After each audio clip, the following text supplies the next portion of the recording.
Yeah, she sent me the list. Oh, yeah, they did. How many years? No,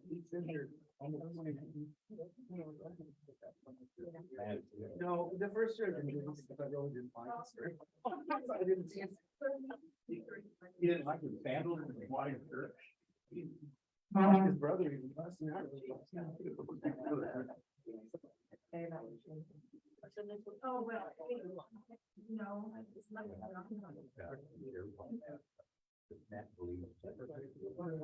He has not figured out anything.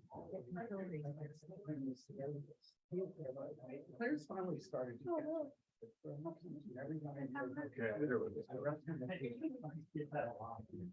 Oh, I've been in that office for the years. It'll say something. I know. No, without a doubt, all of it is a bunch of nonsense. Just. Come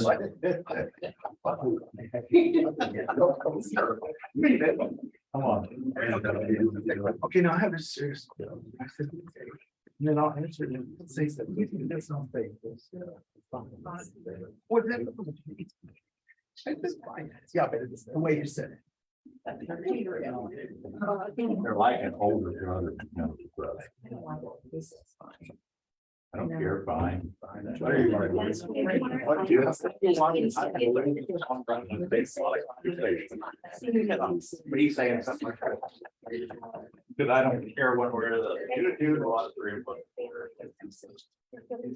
Is that right? Yes, I don't see guys like you. I just. Well, fine is fine if it means fine. Fine is fine if it means fine. Well, for me, fine. I want to get something. Is that okay? Not really. No, I left But not too honest. my stuff trailing on.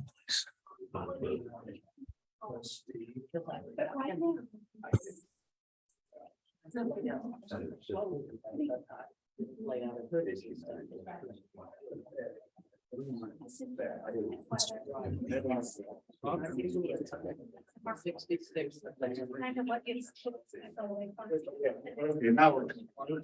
wow.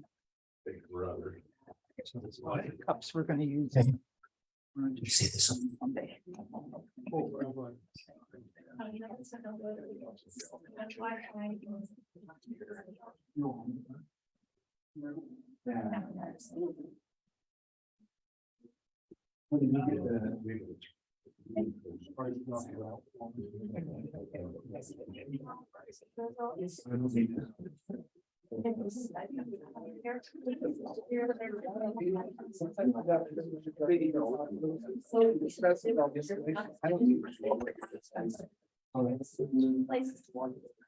All right.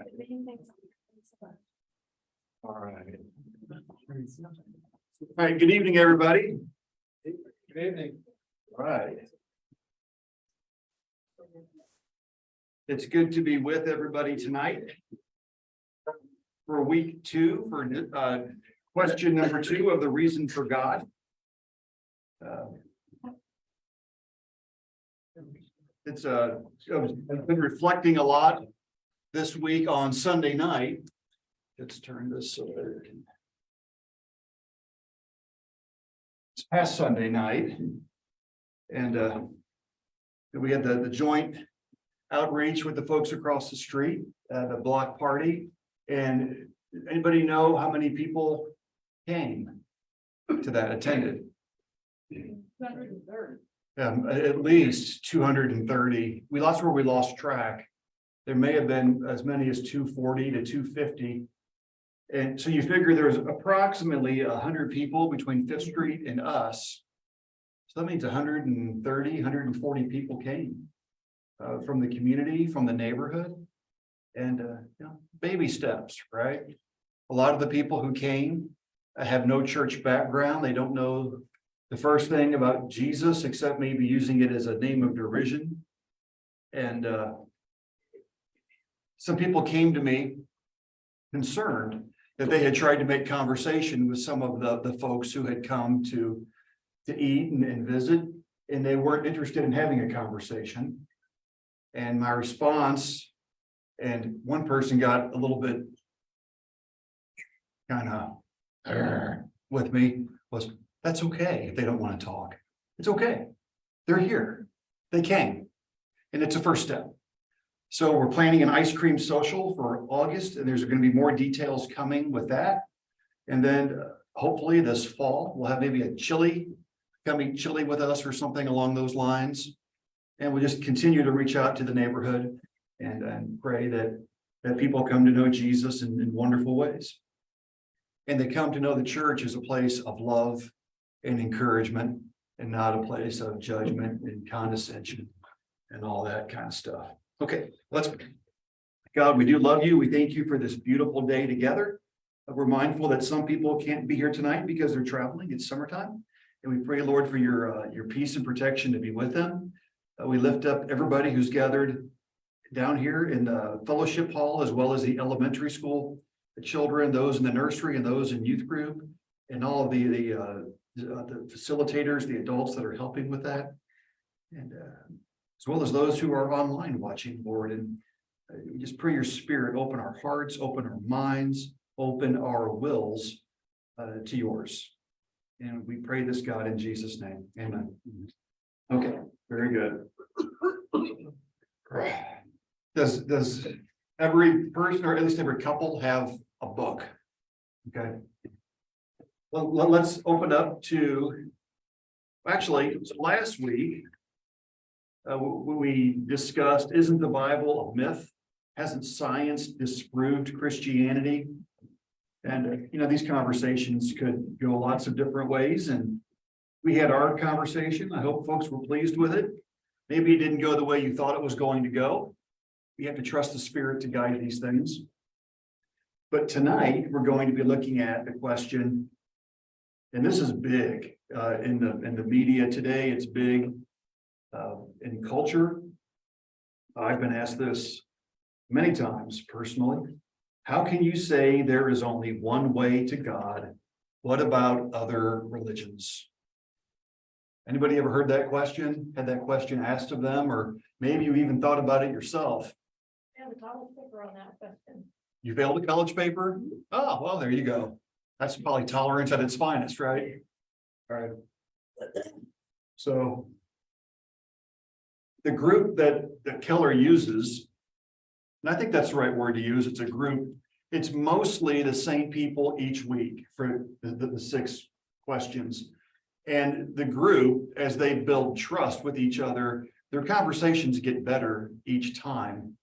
Now, there is somebody different this week. So whenever it's like a substitute person. So that always changes the dynamic, right, of the group. Let's go ahead and we'll watch the video for tonight. And, oh, wait, I'm sorry. On page 23, under the objection, does everybody see that? People say that since there are so many ways to find God, Christianity is only one among many valid options. The other religions of the world have millions of adherents, producing much wisdom, character, and happiness. So Christians should not claim to have the best faith or the only true faith. That's the objection. And then when you turn the page, those scriptures are lifted up in the dialogue tonight. And then if you wanted to take notes, you're welcome to use page 25. Actually, you're welcome to use any page in the book. And we're just going to just follow through the questions and see where the Spirit guides our conversation. And I do have, actually, I have a handout, but I'm going to give that out to you later. And those watching online, I'll show you the link so you can go to it if you want. Okay.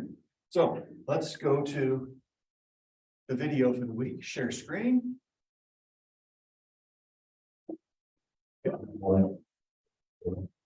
Everybody ready?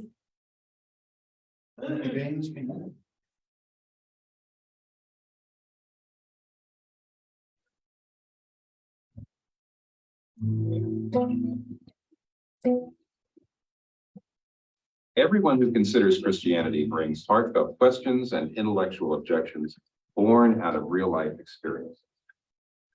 They're looking for answers, but even more, they're looking for a safe place to ask their questions. Join me as I meet with a group of people who don't believe in the Christian faith to discuss 6 of the most common objections to Christianity. Welcome to The Reason for God.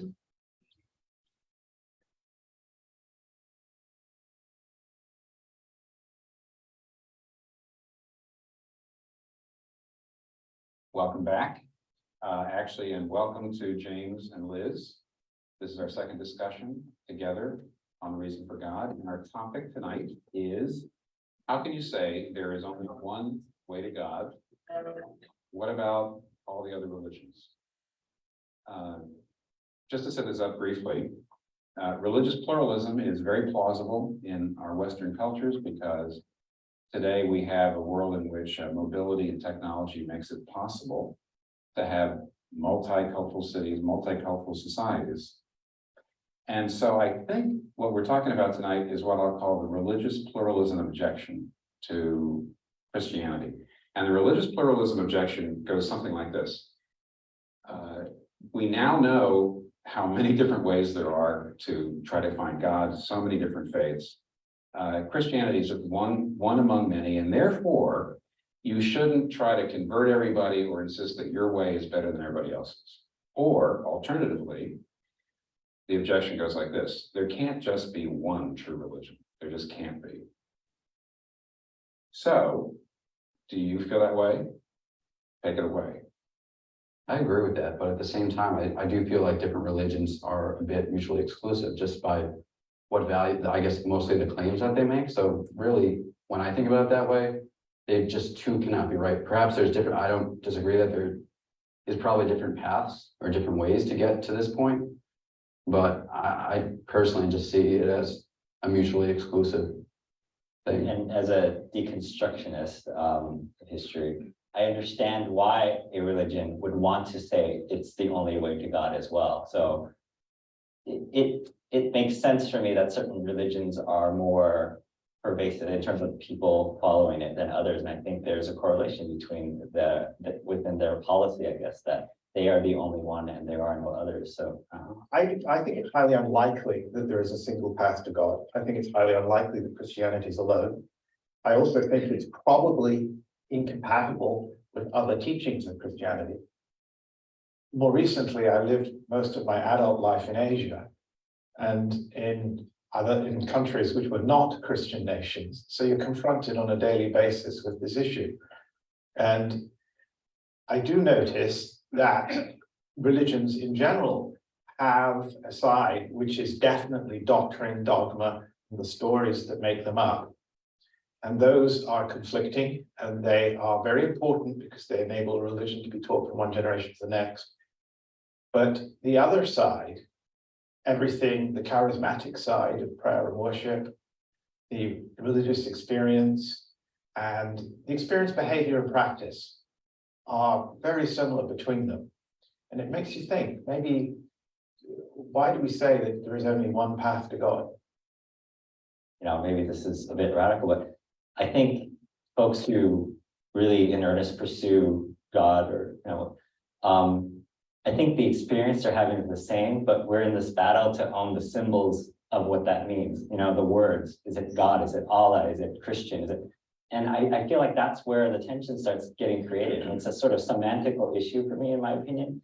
And that's a sad thing, because I think we're actually sharing a common, amazing experience, but we want to say, oh, but it's this God, and that God is different than yours, so therefore yours is not credible. I don't know why we have to sort of say mine is better or yours isn't. I got a response, I think.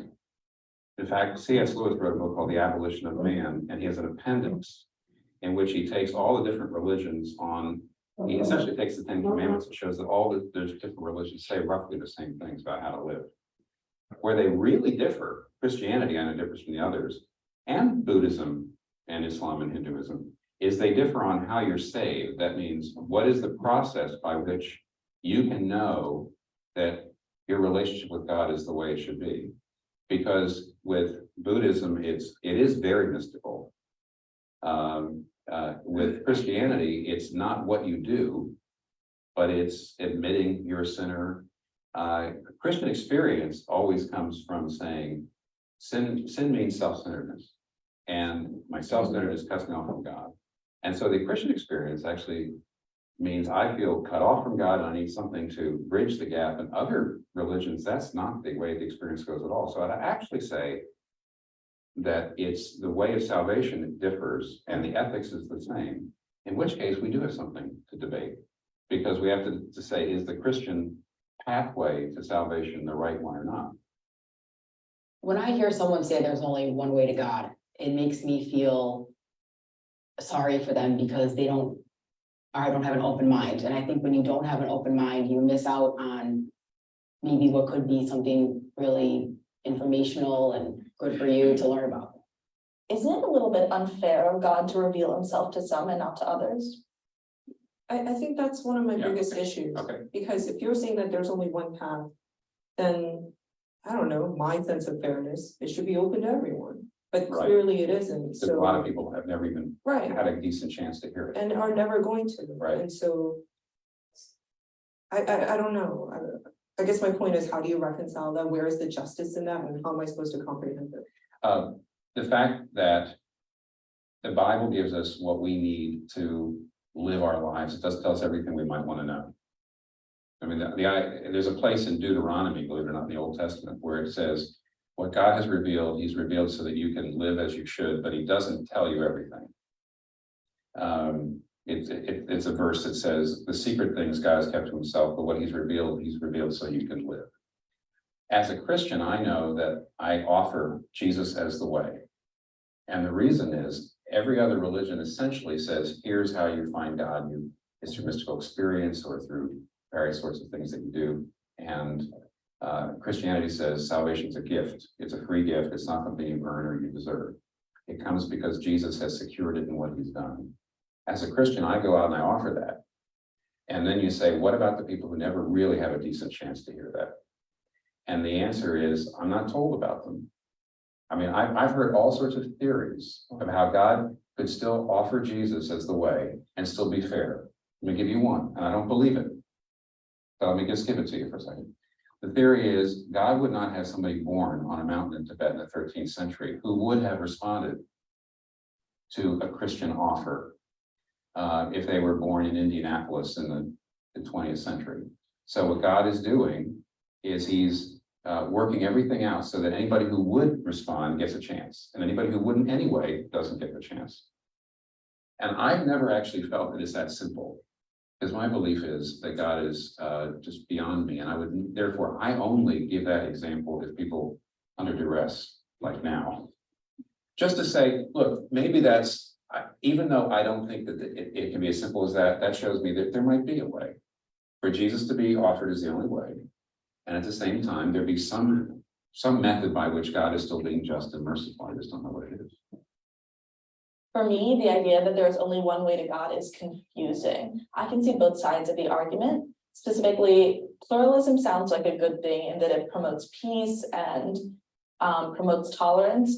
However, logically, it makes sense to me that some religions exclude other religions. Could I ask a question about the divisiveness of religion in the world? It hasn't come up yet. I just thought I'd get there. Religion's not going away. If anything, it's getting stronger in many places.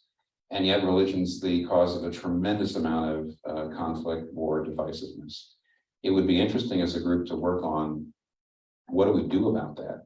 I think 30 years ago, when I was a young man, there was an awful lot of people who said religion was going to die away. Things would get more and more secular as modernity and technology advanced. And I don't think people are saying that anymore. So what do we do about the divisiveness of religion? I'm trying to interface with the prompt a little bit, but I'm having a problem because I think stipulated within it is that religion is a problem and it's divisive, and what would the world be like if we didn't have this? I don't know. Has there been a time on the earth where there wasn't religion? And what would it look like if religion were absent? Would it necessarily be a better place? Would it be a less divisive place? I don't know. I think there's actually a lot of benefits that religion has brought to this world, and there are a lot of negative things. And maybe in modern times, its effect has been amplified as a result of technology, as a result of sort of larger populations, larger ability for us to destroy or hurt each other. So I'm not sure if I'm willing to immediately say religion is the problem or the evil. Okay. It's unclear to me still. I would even say, sorry, I would even say that all the negative aspects of religion are usually tied to extremists, people who take it more literal and more literal. So even, so if the story still existed, but people didn't exactly, or I guess, believe in all of the, I guess, stories within all, like whether Jesus was God, if they didn't believe in that, then you could argue that a lot of the problems would be gone, I think. This is where it gets a little bit tricky, because I think it does come from being able to understand other people's faiths, and being able to step into their shoes. I think problems arise whenever one group believes it has the exclusive sort of domain on truth or the exclusive hold on truth. I think when you believe that you have a firm hold on truth, it leads to extreme behaviors at the detriment of others who may not believe what you do. It leads to intolerance. I believe that there have been cultural wars in India specifically over religion. I did a social studies project on this in 8th grade, and I enjoyed learning about my culture in that way. I've done research in my culture because I'm curious about it. Aside from that, being Indian American has caused me to visit India and realize that it's treated very differently there than it is here. I think here it's more okay to have questions. And I think people who engage in debate/dialogue with priests there are seen as rebellious and even a little crazy. Stephen Carter, who teaches a lot at Yale, has written a whole slew of books that essentially says the same thing. He says essentially everybody is bringing religious values into the public square, because all values essentially are based on a view of human flourishing, right and wrong, what people need in order to be, to flourish and do well. And it's never science. It's never based on some kind of empirical scientific fact. Never. It's always based on, for example, if you're more individualistic, you feel like people need to have freedom to decide what's right or wrong for him or her. That's a religious, as Carter would say, that's essentially a religious idea. It's plenty of other countries, plenty of other cultures, that idea is crazy. It's just looked at as crazy. That's not what human beings need. And so he was saying that it's impossible. On the one hand, you could say every religious believer comes in and has to follow their values. But he says, well, everybody's doing that. Absolutely everyone, including the most liberal secular person, is bringing a view of human flourishing, not based on empirical science, but based on a view of human nature and life. And so may the best person win, go to it. And instead of saying, yeah, there's a problem with religious people bringing their values into the public square, he says, well, everybody's doing it anyway, so just let it go. So if I'm understanding Stephen Carter correctly, he's essentially saying that everyone is exclusive in his or her religious beliefs. Yes, I do think he's saying that. Any of the rest of you see that or agree with that? I definitely agree, and I think it's a valid statement too. I think everyone has a view of the world, and it's impossible to separate that view of how things should be and what you believe politically. Yes, but you have to be able to compromise. And this is what Ron talked about. It's the package that's the problem. If you cannot vote against your own ideas sometimes, if you cannot say, I'll go against that, then that's a problem. The highest ideal or value for me is the search for truth, and the search for the rigor of the journey. And implicit in that is whatever you believe or say you need to be willing to abandon it at any moment. And that's the only way you can really have a really strong idea. If you're unwilling to put out the public scrutiny, then there's something you're afraid of, I would think. And I guess my biggest fear is that, if you spend, like I said, at this point in my life, I'm not Christian, but if you spend your whole time trying to understand other people's relationships with God, do you miss out on having one yourself? Like, You need a home. yeah, that's what I'm saying. Like, that's, I guess, the initial question. And, how do you pick your fundamental, your home? Is it, the way you were raised, or is it your own research. Kind of, I grew up Presbyterian, my dad was Presbyterian. And then I got engaged to somebody who was Roman Catholic. So obviously meeting him and loving him and valuing him for an extremely intelligent person, it made me question my faith. It made me think that if he's so smart and he knows the truth, how do I know that he's not right? How do you know that that's not the truth? So then I went on to explore Catholicism for a while. I think I've always believed that only one religion can be true. I guess the bigger question for me is whether one of the religions is true or if they're all false. I think it's time to wrap up. I'd like to wrap up with this closing observation. Actually, it's an appeal to you to be understanding of us Christians when we say Jesus is the way to God. I know that sounds pretty intolerant, but I want you to be more sympathetic, and here's why. Here's a man, Jesus Christ, in the Gospels, the Bible. He forgives all sins. He says all sins are against me, so I forgive you. He says he's going to come back at the end of time to judge the world. He says before Abraham was, I am. He claims to have been eternal. So he makes all these absolutely crazy claims. And the founders of the other religions always said, I am a prophet or a sage here to point the way to God. And Jesus actually comes and says, no, I'm God. I'm God, come to find you. And so Christians are actually in this position where if we believe what he said, then we have to believe it's a superior way to go. These are claims that the other religions don't make or the founders don't make. If we don't think he is who he said he is, and then we say, well, then it's an inferior way, but we can't just sit there and say, this is one nice way along with the others. It's impossible by the nature of the claims.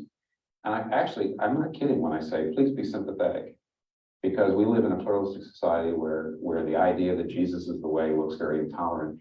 But from inside, when you actually look at him, and if you get convinced by what he said, it's a position we have to go to. We don't go there because we just like to be right. We go there because we're just trying to be true to the one that impresses us so much as being who he said he was. You've done a great job tonight. Thank you so much for coming, and I'm looking forward to the next time we can gather and have another conversation.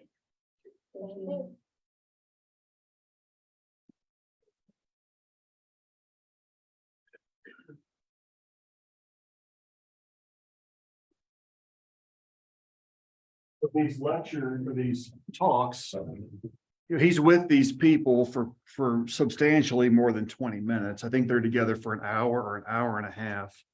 Then they just take the snippets, right, to make the video for the week.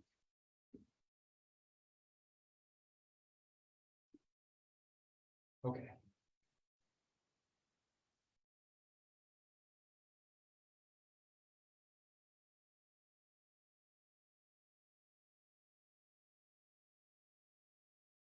Okay, so I'm on page 26.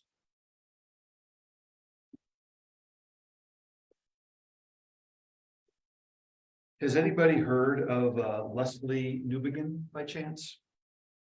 He mentioned him tonight, and I believe he even mentioned him last week in the first week.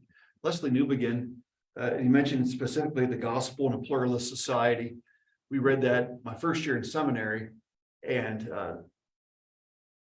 just real quickly, Leslie Newbegin is a bishop. Well, he was a bishop in the Reformed Church of India.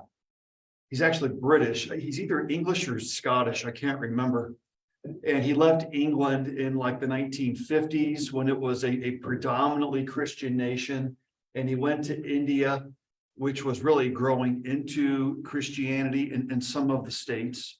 Of course, India has some states that have been Christian for 2,000 years. But when he came back after 30 years or so in India, he was shocked at what he found in Britain, how secular it had become, how the role and work of the church had become so diminished, and how people who claimed to be Christians had no concept of what it even meant to be Christian. And England had gone from being a majority predominant Christian nation to being a very pluralistic society. And that word was thrown around a lot tonight, pluralistic. Does everybody know what that word means? Pluralistic, any ideas of what that means? We want to take a shot at it? Did you say something? Oh, I thought you did. I'm sorry. I wasn't trying to. Okay. Oh, that was Dustin talking to himself. I knew it came from that direction. Okay. Multiple things. Multifaceted. Yeah. Yeah. Yeah, so to live in a pluralist culture, you have to be able to take all of the different people groups that are living there and try to meld them into something that works kind of cohesively for the greater good. Does that make sense? Of course, there's inherent problems with that arise right away. Because a lot of people who push for pluralism, they say that they don't have any particular religion necessarily to grind. They just try to get everybody to get along with each other. But in doing so, they actually create their own de facto religion. And it has its own rules, its own governing principles, its own sacred text, if you will. And it becomes very much a particular religion, just like Islam, Christianity, Judaism, Hinduism, what have you. A newer variation of that is multiculturalism. That's the new key word, right? Multiculturalism. Yeah. That was just coming on when he was this 2010, 12. Let's see here. Yeah, that word was just becoming all the rage, 2010. And in case you're wondering, the one lady who last week kept talking about all the different truths that she believed in. And then tonight, she shared that anybody who doesn't believe there's more than one way to God is closed-minded. She said that she was raised Presbyterian. I believe that. And I'm almost positive it's not the same flavor that Tim Keller, that the moderator of the discussion group is. Tim is not eco, by the way. He's from the Presbyterian Church in America. He's PCA. Okay. So let's look at some stuff here on page 26. So in the Gospel and Pluralist Society, Newbegin writes, in the past 30 years, European peoples have become accustomed for the first time to the presence in their midst of large numbers of people of other faiths. It has not taken long for them to discover that many of these Hindus, Buddhists, Sikhs, and Muslims are devout and godly people. Since the interreligious issue is usually compounded by the interracial issue, and since we're aware of the racism which inflects us so deeply, there are the strongest emotional reasons for regarding religious pluralism as something to be both accepted and welcomed. In a world threatened with nuclear war, a world facing a global ecological crisis, a world more and more closely bound together in its culture and economic life, the paramount need is for unity, and an aggressive claim on the part of one of the world's religions to have the truth for all can only be regarded as treason against the human race. Oh, by the way, Newbegin is a distinctly devout Christian person. He's just laying out the case, the argument for pluralism. And then Professor Wilfred Smith writes in his book, except at the cost of insensitivity or delinquency, it is morally not possible to go out into the world and say to devout, intelligent fellow human beings, we believe that we know God and we are right. You believe that you know God and you are totally wrong. That's good stuff. Discuss the implications of these statements, right? And anything come to mind when you think about what Newbegin and Smith just shared about pluralism or intolerance? And one thing they do in this discussion guide, which is nice, after each question, there's gray area where they give some commentary on what may help come up with a good answer. Okay.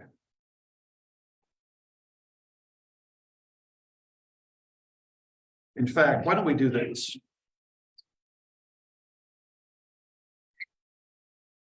I did on it. That's it. Nope, that's not right. Yeah, that's right. Want to do. No, stop.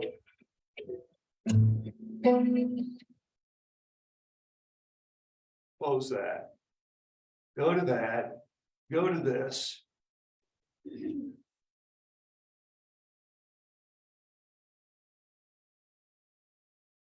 Dirk looks perplexed. Do this.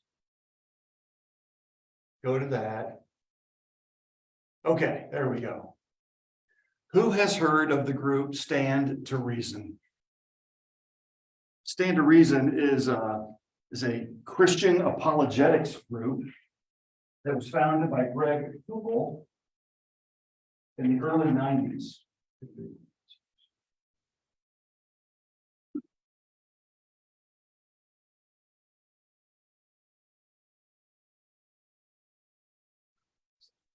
And if you are interested in resource where you can go to find non-fundamentalist answers to questions of faith, or outside people are pushing against you, this is a great, great resource. In fact, on their website, I'll pull it up here just a second. 1, 2,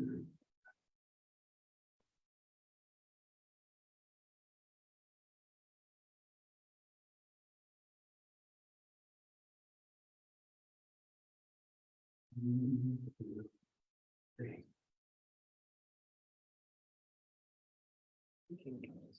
Did everybody get one? Okay. So on the Stand to Reason website, and it's str.org. Okay.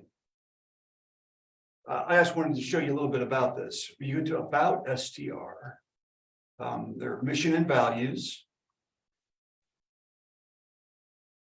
It says, Stand to Reason trains Christians to think more clearly about their faith and to make an even-handed, incisive, yet gracious defense for classical Christianity and classical Christian values in the public square. Okay, this is exactly what Tim Keller is doing with The Reason for God. And I pulled this resource off of this website. And there's a multitude of topics, article here. You know, all kinds of worldviews, arts and culture, living, tactics. There's articles, right? Like rejecting your maker means rejecting your true identity. There's videos. If you're a podcast person, you like to listen to podcasts, there's multiple ones. But this is just a good resource. It's non-denominational, but it's Orthodox Christianity, lowercase o, Orthodox Christianity. And there's 4 questions on this sheet. Now, I just want you to have this to take with you. But the first question is, it's intel or statements that you deal with. As a Christian, you may get someone come up to you and say, it's intolerant or arrogant to think you're right. Okay. All right. On the bottom there, Christians are narrow-minded. There's a lady on there tonight who just talked about the narrow-mindedness of Christians. Who are you to say? Well, that comes up a lot in public square conversations. Then there's that classical, that's just your truth.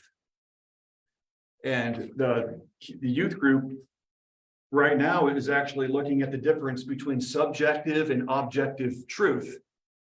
And so anyway, if you look at this sheet, if you find it helpful, I encourage you, and you have questions, to go to str.org. They have a Facebook page, YouTube page rather, and it's very helpful. And Greg Koukl, just let me find him here. Just want to try to equip y'all with some resources. There he is, Greg. See that? Cool people wear glasses. We could invite Greg to speak, but we couldn't afford him. But anyway, he's written several good books on here. I just encourage you to check it out. Who Bears the Burden of Proof? That's a great little video to watch. And Stand to Reason, Clear Thinking Christianity. Okay, so you can just tuck this into your book if you want. But it's important in the world and the culture in which we live that you have thoughtful resources to answer questions. And if you just go online and you start poking around trying to find some stuff, there's some awful stuff out there. It's mean-hearted. It's not nice. And if you're having a dialogue with somebody and you're trying to explain Christianity to them, and you want to be a jerk, please don't say yes, right? And don't say it depends on the person, right? You want to be able to provide a winsome defense of the faith, and to do so with joy in your heart. And this is a particularly good resource. Okay. Let's move on here. Let's look at number. Let's look at number 3. And read through these on your own time. There's no way we can get through all these questions in 45 minutes or so. But question 3 says, some people would argue that the religious pluralism objection is itself a religious belief. We just mentioned that. Claiming to be more true than opposing beliefs, and as such is subject to all the criticisms it levels at traditional religion. Explain. Why don't we read this one? And I'm not going to read it all. So if we could have some volunteers to read paragraphs, that'd be great. Who'd like to read the first paragraph in gray there? You got to read it loud, folks. You're a mom. There is a flaw in the religious pluralism position that can be found in virtually any form of it, even the most sophisticated. Somebody else? First, the religious pluralism view is a belief. It is not an empirically verifiable hypothesis. There is no way to prove it. Thank you. Next paragraph. Second, the religious pluralism view is a religious belief. It is a belief about the nature of spiritual reality, and it's quite a detailed description of that reality. Religious pluralism proponents assert that the ultimate is unknowable, and so they do not believe, for example, that there is one God who accepts people because of the sacrifice of Jesus Christ. This is a series of beliefs about the nature of God and spiritual reality. It is a religious belief with explicit dogma. Thank you. Next paragraph.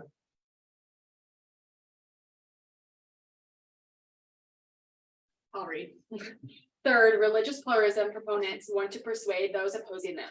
They believe that the world would be a better place if more people held the religious pluralism position on spiritual reality rather than traditional Christianity. Oh, so they want to evangelize. Okay. And then the last paragraph, it's a big one. Who wants that? So religious pluralism is a religious belief that claims to be a better or more accurate or preferable view of spiritual reality than other views.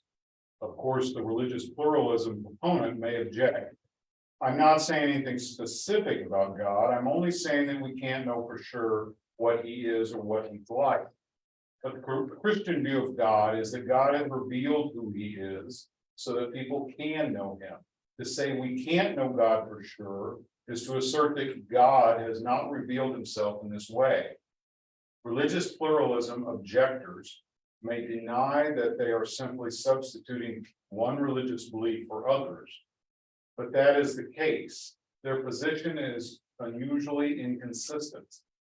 They say no one should claim that their understanding of religion is more right and superior to others, yet they maintain that their understanding is superior to others. There you go. So religious pluralism, I have not encountered this in our home eco. Thank goodness. But in our former home, that other place where we came from, it was everywhere. It was everywhere. And essentially what many people would do for the sake of trying to find unity with other religious groups in America is they would want people to adopt a code of ethics. Like Tim Keller tonight talked about how the 10 Commandments, a couple of exceptions, can be found in virtually all religions of the world. Be kind to your neighbor, don't steal, don't lie, treat your neighbors with respect, blah, blah, blah, all those things. And that's true. You can find most of that in the other religions of the world. But the very core things that bring about what religious traditions looked up as truth gets sacrificed, right? For example, what we found typically in the mainline world was that people would want to diminish who Jesus is. Jesus was a great speaker. He was a holy man. He was a teacher, a great rabbi, and he provided a better way for us to live. He taught us a better way to be. And I encountered this a lot when I would go to Presbyterian meetings, if I able to go to General Assembly, and that teaching was all over the place. But there's a problem with that. And how many of you have read Mere Christianity by C.S. Lewis? We read through this a couple summers ago, and it was a lot of fun. But there is a line in here. It's a very famous line that C.S. Lewis writes. It's at the end of book 2, chapter 3. And he writes, and by the way, Mere Christianity was originally a series of radio talks given to the British people during the Battle of Britain in World War II. Lewis was asked to encourage the people to turn to faith in times of great national trial. And Lewis writes, I'm trying here to prevent anyone saying the really foolish thing that people often say about Jesus. That is, I'm ready to accept Jesus as a great moral teacher, but I don't accept his claim to be God. That's the heart of pluralism right there. That is the one thing we must not say. A man who was merely a man and said the sort of things that Jesus said would not be a great moral teacher. He would either be a lunatic on a level with the man who says he's a poached egg, or else he would be the devil of hell. You must make your choice. Either this man was and is the Son of God, or else a madman or something else. You can shut him up for a fool, you can spit at him and kill him as a demon, or you can fall at his feet and call him Lord and God, but let us not come with any patronizing nonsense about his being a great human teacher. He has not left that open to us. He did not intend to.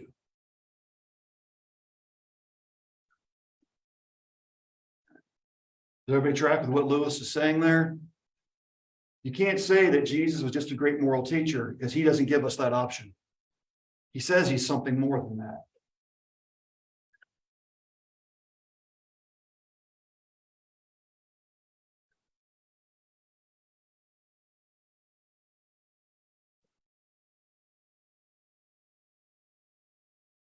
Any thoughts? Has anybody ever encountered pluralism? Anybody trying to push that? Well, individual thinking that way, but not pushing it as far as. Okay. Not less watching, TV or something, but being as far as the individual. It's all over the secular universities. Secular universities? In what? And maybe some Christian ones too. Oh, yeah. Christian. Yeah. Mostly Christian. Yeah. As Christian people, I mean, what is the one thing that we cannot, that we cannot compromise on? Who Jesus is. Yeah, who Jesus is. He's everything. And if he is not who he said he is, if his claims are not true, if his actions did not accomplish what they were intended to accomplish, what does the Apostle Paul tell us in 1 Corinthians chapter 15? More than anyone else. Thank you, Laura. That's absolutely right. that we are to be pitied more than anybody else. He says, your faith is actually in vain if Jesus did not bodily, physically rise from the dead. Right? There's no compromise on that, none. So when outside pressures try to force the church to compromise on that, as Christian people, you can't happen. Okay. Does that make sense? Okay. Only two thoughts I have are one. They be wrong, and the mind says, that God created us to worship. So when you do deal with someone, understand, they will worship something, whether they like it or not, and that's something, you bear that in mind with them. You realize pretty soon if you let them talk, what they really do worship. Yeah. And also, Jesus said he didn't come to unite everybody. The word is divisive. Some people will accept, some will reject. That much he knew before he came. So when you deal with people, some will turn you down completely. Some you're just, as Kathy and I used to do it with prisoners, a lot of watering.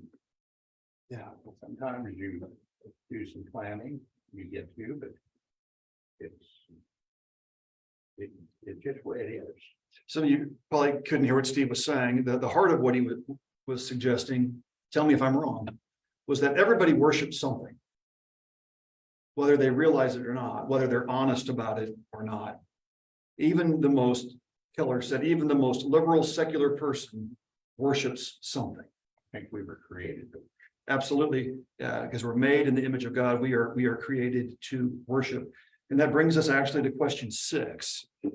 Has anybody heard of Stephen Carter, his writings? They're not just written for the normal person on the street. I mean, he's a law professor. I think he's retired now at Yale. He's written a number of books. They're a challenge to read. But if you enjoy reading challenging books, you can probably get them from the library, or they can interlibrary loan them for you. Because I think I don't know what they call some of these type of books can become very, very expensive. But number 6, Carter, who is mentioned in the DVD, writes, efforts to craft a public square from which religious conversation is absent, no matter how thoughtfully worked out, will always, in the end, say to those of organized religion that they alone, unlike everyone else, must enter public dialogue only after leaving behind that part of themselves that they may consider the most vital. So when I was getting my business degree, it was right after like all of the companies had been exposed for wildly unethical behaviors. I ended up taking 3 ethics courses in a year and a half because they wanted to make sure that nobody in their program was going to repeat that. And in one of them, we had to create our own personal code of ethics, which was a really interesting exercise.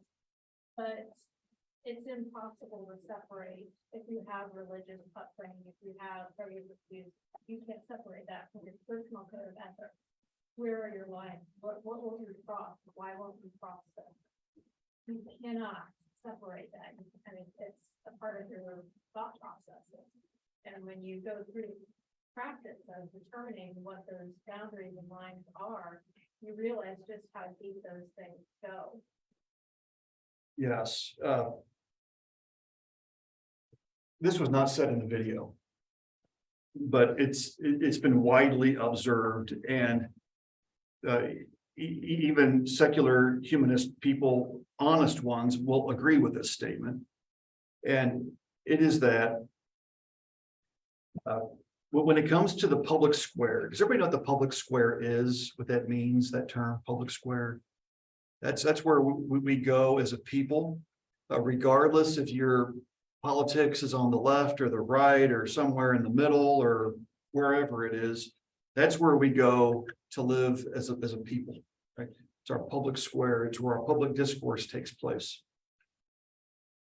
And secular humanist will fight much more tenaciously for what they believe in the public square than most people of faith will. And the reason for that is because people of faith have hope in what is to come. Right? As Christian people, well, yeah, there's a lot of things happening in America that you know, I don't like, don't approve of, what have you. But we know that Jesus is coming back, right? And when he comes back, it'll be both a great and terrible day, a day of judgment, the white throne judgment, but at the same time, all things will be made new. The new heavens, the new earth, the new Jerusalem will descend down out of heaven as a bride for her husband. And we will dwell physically in the presence of God again, as Adam and Eve did in Eden. Right? What a beautiful thing to look forward to. Or even if you're not that fatalistic, you say, I know God is still in control regardless of how bad it's all. There you go. Absolutely, Clem. So then conversely, what is the secular humanist view? Why do they fight so hard, so tenaciously for everything?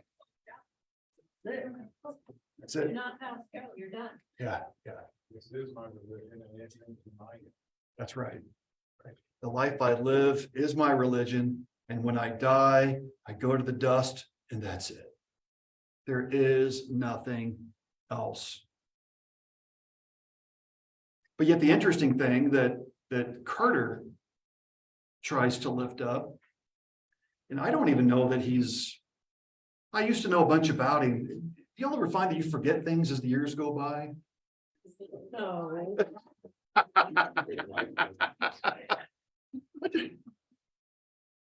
A while back, I found a bunch of papers I wrote in school, and I'm like, did I know that? I don't know it now. That happened. But I don't know that Carter is even a particularly religious person, but you know, his argument is,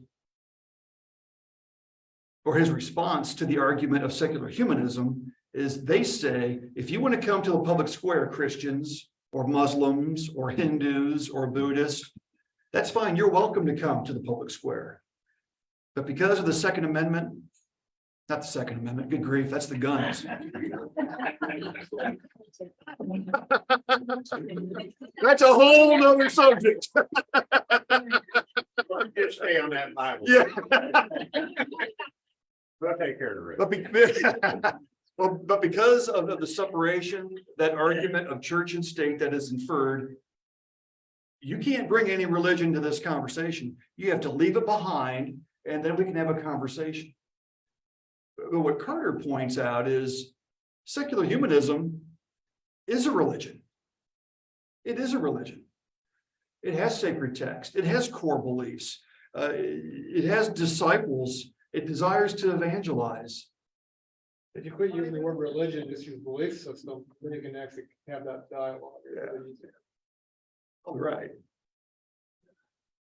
So I don't know if you all had noticed that, though, when you look at the political system in America, and folks, there's secular humanists in all political parties. I mean, they're all over the place. But you'll find that they're typically the scrappers. They fight tenaciously for what they think is right. And because to them, that's it. This is all there is. Yeah, Clem. Just to add, about 6 weeks ago, I heard our state representative give a synopsis of the past session in the Missouri State Legislature. And he said almost the same thing you're saying there. He was talking about some opposition they had, and he said, folks, they don't believe in God to start with. This is their religion. And he said, they will fight tooth and nail. They will go to any limits to stop this stuff. He was saying almost essentially the same thing you're saying. Ah.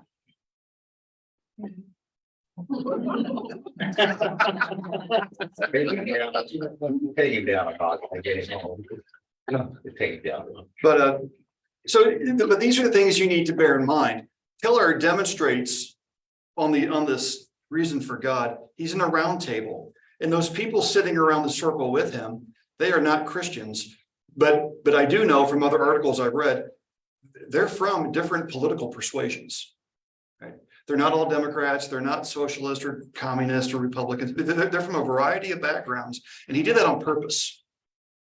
Because he didn't want to get branded, you know, one way or another. Tim Keller he's a neat guy to watch because he's very elusive in his political take on things, but deeply gospel driven, right? He wants to be a follower of Jesus, and but he wants to be able to reach out to all people. So that's why he kind of keeps his personal politics on the down low, and he intentionally brought people into the conversation that are non-believers, but across the political realm, so that as Christian people watching, you can see how this dialogue rolls out. You know? And it's done in a civil way. I love it. And even, you know, tonight he gave that horrific example of how maybe people, well, I should be careful judging it. What I viewed was a horrific example of how somebody born in the 13th century on a mountain in Tibet may not have accepted Jesus anyway, so that's why they weren't given the opportunity. And he said, and I only give that example so I could have something to share with you. And I'm under duress, right? Because he was feeling some heat around the room. But yeah. You know, on that topic, I had a fairly lengthy conversation with a Native American Christian lady years ago when I was in Dallas Fort Worth area. And her take, and I believe that she was a believer, but her take is that God appeared to the Native Americans on this continent through the Spirit. And she felt that some really followed the Spirit and some didn't. But it was God's revelation through the Spirit, only later to understand the full nature of the gospel. It's I believe that. Well, I gotta be careful what I'm saying. What is that process called that the native people, there's the Plains Indians, where they would attach sinew straps to their chest and they would lean back and they would atone for the sins of their loved ones through pain and suffering. It is crucifixion, essentially. And that's why so many of the Plains Indians, especially as missionaries, the non-violent ones, as they came across, many of them were very receptive to the Christian faith because they could see how it had been prefigured in the previous revelation that they believed that they'd had. They were already monotheistic. They were monotheistic, right? The Great Spirit. Yeah. You know, the word tolerant. You know, we have so many words that have changed their meanings. And we've read some things at home, and for me, the word tolerant means I disagree with Steve, but I'm respectful. I don't have to believe what he tells me, but I respect the conversation. That is called, to me, that is my being tolerant. And I show that respect in that discussion. That's what you're seeing up here in the show. And, but we've gotten it where tolerant means you got to accept it. I mean, that's what the culture will say. Yeah, culture says if you don't accept everything that I want to believe to be true, I will anathemize you. Right. You are nothing to me if you do not fully.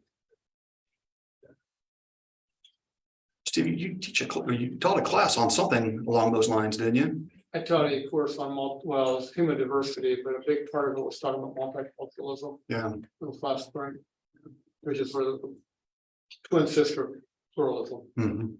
Because really the idea there is that one has to accept all cultures equally because they're all equal. And what I did to part of the course was just debunk the fact that cultures are not equal. Yeah. Let's take a look at health habits. They're not equal. Some cultures have patterns of behavior that are very unhealthy. And I just went through a whole series of things. Yeah. They're not equal. And to think that everything could be equal is a myth. Yeah, and that opens some eyes for young people, I'm sure. Yeah. Okay. I hear the footsteps, but I don't know if they're coming down this way or not. They're here. They are, okay, they're here. We gotta wrap it up. But I encourage you folks, just to read through the booklet. The answers and the questions and the answers that they have here. Think about conversations that you have had or you may have. With people who you care about very deeply, who have questions about the Christian faith. You know, are you prepared to have those conversations with them? And to do so in a loving way, in a gentle way, but in a firm way also. Know what you believe and know why you believe it, and prepared to give an answer for the hope that is within you. That's what's expected of us. Is there anybody who'd like to close us in prayer tonight? Well, I just like to want to add one. Oh, thing yeah, to that. Steve. I think it's important that if people reject our faith based on a lot of reason, people reject for a lot of reasons. But let's just not be the kind of people that they reject the faith because of who we are. Yeah. Yes. Did everybody hear that? Well said. Yeah. Yeah, that's wise. He said people will reject the faith for a number of reasons, but don't let who you are be the reason they reject the faith. I think that's what you said. Yeah. Close enough. Don't be a jerk.